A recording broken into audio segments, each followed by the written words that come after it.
Komið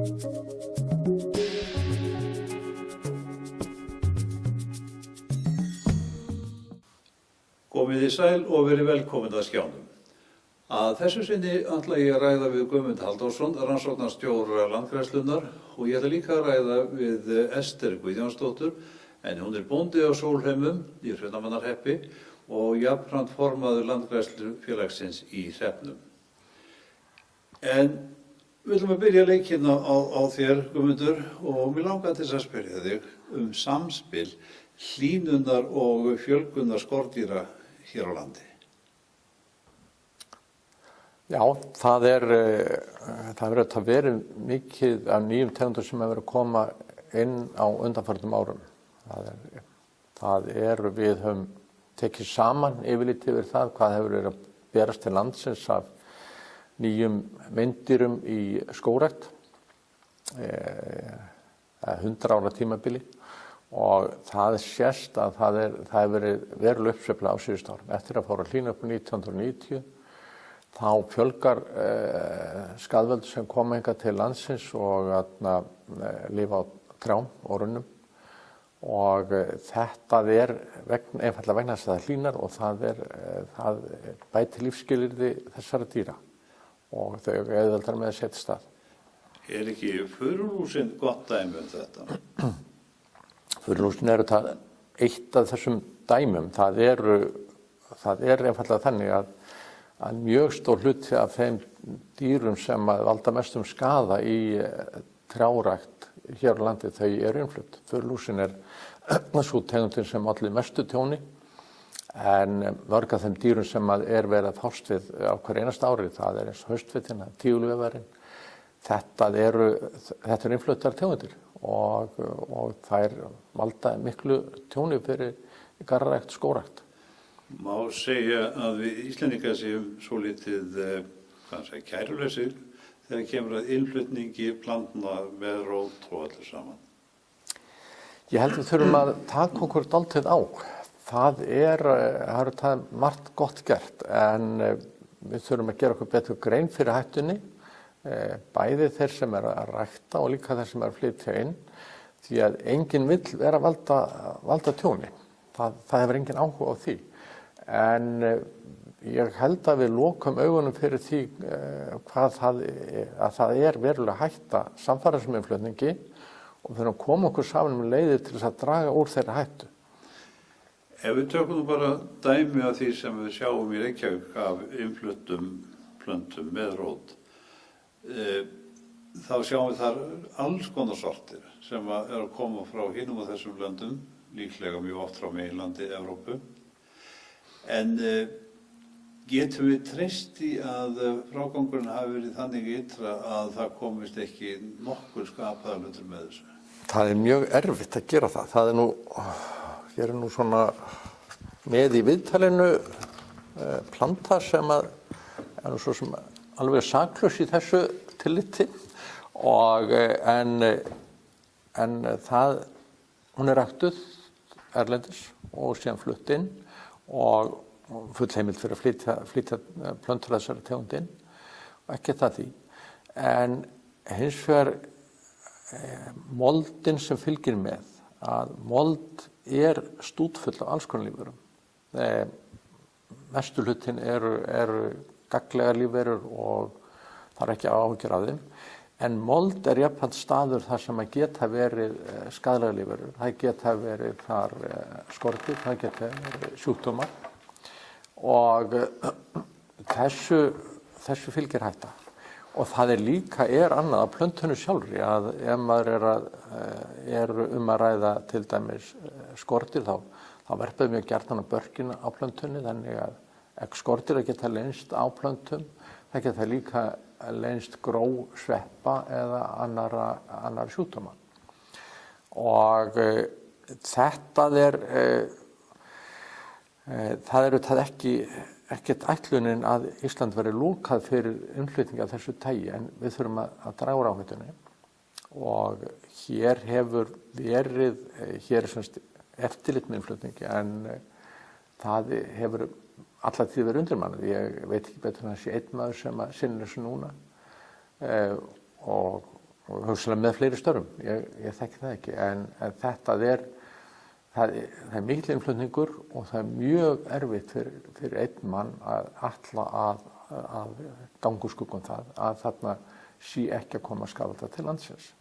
Það má bæta því við að við höfum ekki tölum það hér, hvað er mikill hluti af þeim skaðlegu lífverum sem kemur til landsins með innflutning en í Bretlandi þá með tekið saman þessar tölur. Og það er milli 80–90% af öllum skaðlegum lífverum sem að berast frá meginlandi til Bretlands yfir þetta Mjóasund kemur með innflutningi. Og hér auðvitað eru skordýr sem koma með vindum en í mínum huga er engin efi að við erum með svipað hlutfall eins og Bretar og sennilega herra, einfaldlega vegna þess hvað er langt á milli. Segja mér hann að þó þessi planta sem þú ert þarna með fyrir fram að þig lítið sakleysislega út og gefum okkur það að ytra hafi menn vanda sig eins og við gátu, þá er þessi kvikindi ekki beint stór sem að hýslar eða egg, lúsa eða slíkt þetta. Það er ekki eins og þetta sjáist á plöntunni að þegar þú kemur til landsins. Nei, og ræktendur væntanlega eru að vanda sig, en reyndar eru plöntur sem koma hingað frá Hollandi eða Þýskalandi eða Danmörku, þær eiga stundum annan uppruna og við þekkjum ekki ræktunarsöguna og það eiga að fylgja vottorð. En það er jafn erfitt að votta þetta að það sé gjörsamlega laust við slíka skaðvalda þegar það fer úr landi eins og að eiga að fylgjast með því hvað kemur hingað inn.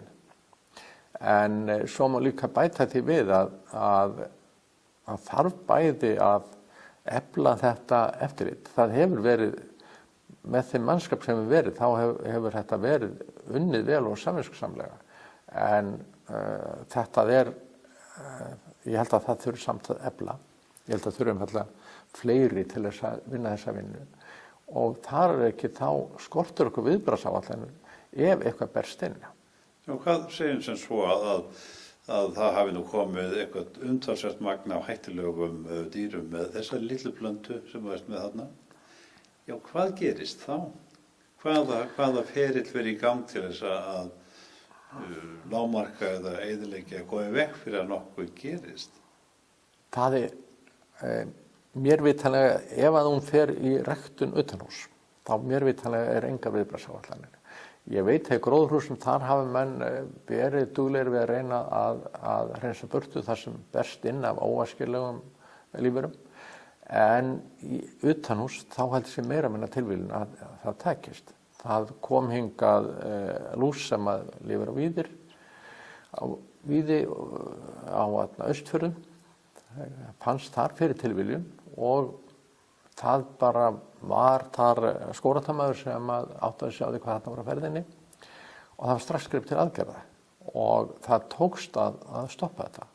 Að það hefur ekki orðið vart eftir þetta. En við þurfum í raun og veru að vera með einhvers konar áætlun það hvað á að gera. Á að reyna að grípa til útrýmingar aðgerða eða er vandinn orðinn of útbreidd til að sé eitthvað hægt að gera. Tökum bara dæmi þá að úti garðyrkju, íslenskar garðyrkjubænda. Slík starfsemi, slík atvinna sem sagt gæti verið í uppnámi eða bara stór hættu ef að kemst einhver óværi í þetta, einhver óværi sem rekja má til þess að hún hafi komið með svona plöntum eða gróðri eða rótum frá útlöndum. Já, ef að þessi planta myndi vantanlega ekki vera mikil hætta fyrir garðræktina hér eða semst ekki matjurtaræktina, svo það sé á hreinu, en hins vegar er það að íslenski garðyrkjubændur þeir eru að selja sína vöru á þeim forsendum að hún sé hrein, hún sé laus við eiturefnanotkun og menn eru að reyna að losna við eiturefnin út úr garðyrkjunni. Allan heim eru menn að reyna þetta. Ísland hefur sérstöð, við erum einangruð og við eigum góða möguleika á því að halda eiturefnanotkun eins lítill og mögulegt er. Og hver einasti skafl sem bætir við, hann gerir þetta erfiðara. Þannig að sá dagur gæti með öðrum voru runnið upp að einhverjir þyrftu að fara út í það að nota eiturefni. Það er þessi íslenski garðyrkjubændur. Það já, Fræðilega lifir sá möguleiki. Já, hann er svo sannlega fyrir hendi. Í grein sem ég las ekki alls fyrir löngu, þar stóð að garðar við sumarhús væru bara tímasprengjur þegar kæmið að svona plöntum og væru sem að geti fyllt innfluttum plöntum. Hvað viltu segja mér það? Það er auðvitað engin garðeigandi sem er að reyna að valda nágrunum sínum vandræðum. En það sem að gerist er að sá sem er óheppinn og kaupir plöntu sem að fylgir sjúkdómar eða meindir og gróðursetur hann í sínu landi, að þar með er sem sagt farin að dreifast landið og þá er mikið erfið að eiga hérna eftirleiðis. Og þetta menn þurfa að vera á varðbergi með alla plöntur sem koma, kaupa, innfluttar og eru gróðursetja. Þeim fylgir þessi hætta. Og ég hef eiginlega vilja hvetja mig til þess að oft er hægt að nota íslenska plöntur og oft komnar inn plöntur af þessum tegundum og þessum kvæmum sem menn ætla að nota. Ég held að menn eigi að leggja mikið meir áherslu á það að einfaldlega rækta efni við innanlands til þess að draga úr þeirri hættu.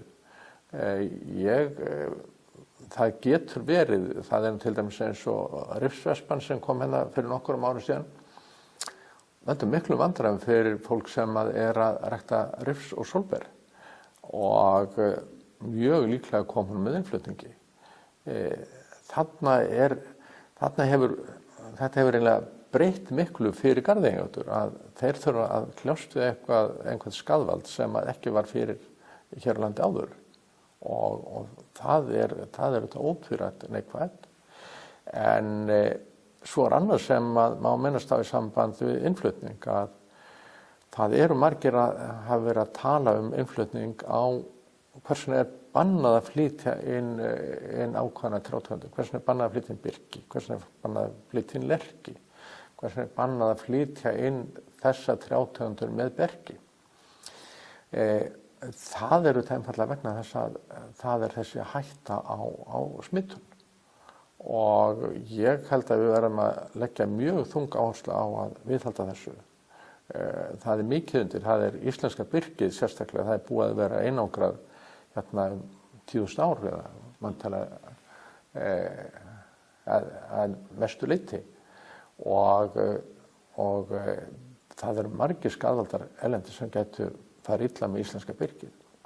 Og þá skiptir ekki máli hvort að ræða fullburða plöntu með rót eða til dæmis kurl í verksmiðju sem þarf orku á Íslandi. Það er svo sama hvernig hvað er verið að flytja inn í því tilliti. Það er hættan fylgir því að af hverju börkurinn hættulegur? Jú, þar sitja egg skordýra, þar sitja gró ýmissa skaðvalda, sveppasjúkdóma og þarna í þessu er fólgin hætta. Það er margum finnst þetta að vera forræðishyggja og þarna sé að vera að hindra eitthvað að ástæðulausu. Það er það ekki. Þessu fylgir hætta og við verðum að horfast í augu við það. Þetta er spurning að íslenskt lífríki býði ekki skaða. Það sem liggur undir er það er íslenskt lífríki, það er íslensk náttúrulega vistkerfi. Svo er einfaldlega ræktunarspursmál líka. Menn eru að rækta sér til ánægju, menn eru að rækta til einhvers alls og allt þetta er í hættu af slíkum skaðvaldum. En Guðmundur, sérðu fram á það að stjórnvöld setji skarpari reglur, innflutningsreglur og auki eftirlit? Ég veit svo sem ekki hvað stjórnvöld gera, en það stjórnvöld þurfa að skoða sem gangi í þessum málum og menn þurfa líka að gera sig grein fyrir þessum hættum. Þetta er ekkert sem er bara verið að tala um hér, þetta er í alþjóðlegri umræðu. Það eru allir skaðvaldir í heiminum, þeir eru að færast norður á bóginn. Þetta er í umræðinu allan heim. Og við sem eyja, sem er einangru vistkerfi langan tíma, skilyrði fyrir landnám, framandi lífvera, hefur stórbatnað, hækkun 1 gráðu, 2 gráður, gjörbreytir möguleikum nýra lífvera til að setjast hér að og við verðum að horfast í augu þessu fylgir þetta. Við erum stödd að Sólheimum í Hrunamannahreppi, reyndar inn í safni sem heitir Samansafnið og við hlið mér stendur Ester Guðjónsdóttir en hún er formaður Landgræðslufélagsins í Hreppnum. Við langar þess að spyrja því í byrjun, Ester, hver var ástæða þess að þetta félag var stofnað á sínum tíma? Það er út af gæðastýringargreiðslum í sauðfjárrækt að það þurfti að stofna félag til þess að halda utanum og gera landbótaáætlun fyrir sauðfjárræktina í sveitinni. Og það svæði sem að þeir eru að bera á, viltu segðu mig hvað það er og hvað er svona ágiska stórt? Það er Hrunamannaafréttur og við náttúrulega erum ekki út allan afrétt heldur á svona afmörkuðum svæðum. Það er það sem heitir Gullfossgirðing, hún er reyndar friðuð fyrir beit. Svo erum við í Stóraveri sem er framarlega afréttinum og Melrakkamel sem er nýtt svæði hjá okkur, 60 hektarar, bara melur sem við ætlum að græða upp, svona 30 ára verkefni. Svo erum við inn í Skyggnishólum og inn við Svínunes og svona nokkrum stöðum viðbót. Hvað heldur þið hafi nú grætt upp á þessum árum sem liðin eru frá stofnun félagsins? Ég hef nú ekki hektarafjöldan en við erum búin að græða upp mikið af rófabörðum og sem sagt moldum og melum í kring. Það er sem sagt orðið grænt og fínt og rófabörðin gróinn núna. Og þið sjáuð mikinn mun frá því sem var og er núna? Já, það er mikill munur. Það sést bara vel á myndum og bara þegar fólk keyrir þá sér það þessi grænu svæði. En er ekki líka minni beit á afréttunum heldur en var hérna í gamla daga? Jú, það hefur fækkað alveg helming, sko. Árum áður var beitin svona, það voru svona 12 til 15.000 sauðfé á afrétti en nú er þetta svona 6.000. Þannig að það hefur hjálpað til og eins góð tíð, hlýra veðurfar. Og hvernig gengur nú að smala saman mannskap? Hver er áhugi bændana fyrir því að fara þarna upp eftir og græða upp land? Það gengur bara mjög vel. Það eru allir bonir og búnir sem að eiga tæki að fara með okkur, áburðardreifar og traktora og svo bara fólk sem á ekki kindur, það kemur líka og kúabændur og fullt af krökkum sem að hjálpa okkur og það er bara almennu vilji. Og síðan hafið líka grilli í lok vinnudags ef mann rétt? Já, það gerum við alltaf. Við grillum alltaf fyrir hópinn inn í Svínunnesi yfirleitt. Það er bara mjög skemmtileg stund. Þannig að þetta er orðin eðlugu partur af starfi bóndans að græða þetta upp? Já, algjörlega. Þetta er bara hluti af því að vera sauðfjárbóndi og vera bara íbúi í Hrunamannahreppi. Það er að taka þátt í þessum degi okkar. Og hver er nú plönin fyrir næstu ár eða þetta ár sem er nýbyrjað? Það er náttúrulega þarf að fylgja landbótaáætlun sem við erum búin að gera fyrir næstu 5 árin og það er bara að halda áfram á þessu sama róli og græða upp meira. Og svo sannarlega hefur Landgræðslufélagið í Hrunamannahreppi grætt meira. Hér var áður mikið rof en með sameiginlegu átaki hefur nánast tekist að loka því. Félagsmenn nota líka stórvirkar vinnuvélar við verkið. Í dreifurunum er fræ og áburður. Á stundum veru líka heyrúllur tættar og heyi dreift yfir landið. Þarna er verið að blanda saman fræi og áburði í kerru. Blandan er svo sett í fötur og innihaldinu dreift á staði sem vélarnar ná ekki til. Og á þessari mynd og þeirri næstu má sjá félagsmenn í Landgræðslufélagi Hrunamanna. Ef aðrir gá þá má sjá börn og unglinga í hópnum. Í ferðum Landgræðslufélagsins er lögð áhersla á að kenna afkomendunum að landgræðsla er partur af lífinu. Ester, það fer ekki fram hjá neinum sem að sér þessa mynd að þú er stödd í frekar óvinnulegu umhverfi. Við erum í safni sem þú rekur hérna á Sólheimum. Segðu mér aðeins frá þessu safni. Já, þetta safn heitir Samansafnið og er náttúrulega samansafna alls konar hlutum, bæði ungum og gömlum, en allir eiga það sameiginlegt að vera úreltir. Og þessu hefur samkvæðaðir, hefur ekki, það lítur að tala fyrir vinna að safna saman gripum í heilt safn. Bæði já og nei sko, því að fólk hefur komið og fært okkur þessar hluti sem hefur komið hérna í heimsókn. Við hefum rauninni ekki auglýst eftir einu eða neinu, þetta hefur bara komið. Hér eru bílar, hér eru þvottavélar, pottar, pönnur og útvarp, ljósastæði og guðmata hvað, er allt hérna inni. Já, þetta heitir Samansafnið sko, það er þannig. Og sýnir fólk þessu safni talsverðan áhuga. Já, það er heilmikið hópa hérna svona á haustin og vorin þegar fyrirtæki eru að fara með starfsmenn og félög og það er mjög vinsælt að koma í svona hópferðir hingað. Og þú ert að stækka, veit ég heyri mönnum á að smíða. Já, það þarf alltaf að bæta við því að það bætist í dótið.